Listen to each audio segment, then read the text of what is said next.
Voi ați mai văzut-o vreodată pe reprezentanta lui Soros în România, lăudând atât de deșanțat un om politic?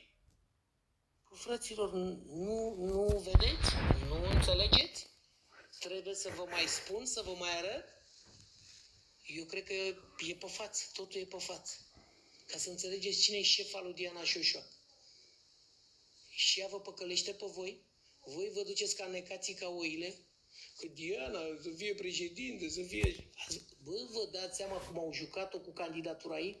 Ea a știut, au făcut-o premeditat, ea a avut la dispoziție niște pârghii instituționale să poată să contracareze, n-a vrut să uzeze de ele.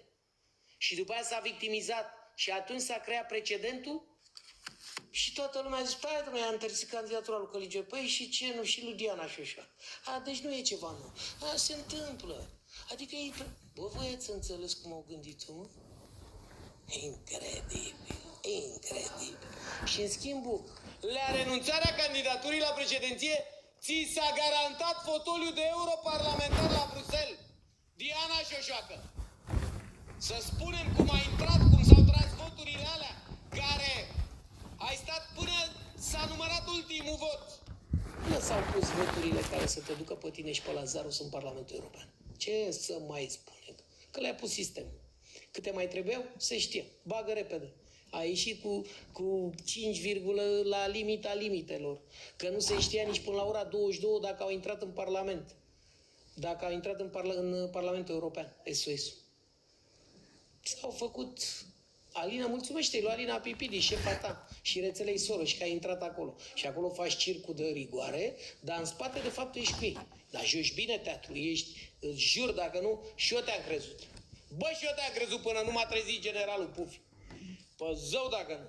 Dar, Diana, nu vrei, bă, să afle românii că tu primești o subvenție de la statul ăsta român, de la toți proștii de români. Primești 385.000 de euro pe lună. Pentru partid, acțiuni de partid. 385.000 de euro pe lună. Dacă nu e așa, Diana, eu am închis toată prăvălia aici. Care-s colaboratorii tăi apropiați prin care cheltui banii și iei parandărăturile?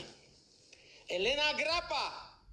Doamna Elena Grapa, aveți, mă, vreo poză cu asta, regia? Uite, nici nu v-am dat. Elena Grapa, apare în nota asta informativă, e cea care organizează evenimente. Toate evenimentele alea făcute pe la mare, pe la munte, pe unde faci tu cu partidul, prețurile sunt umflate de 10 ori. Ca să ți se dea parandărătul. Același lucru îl faci și cu Alina Rontescu. Cea care îți facturează, asta e Elena Grapa. Ia uitați-o pe asta.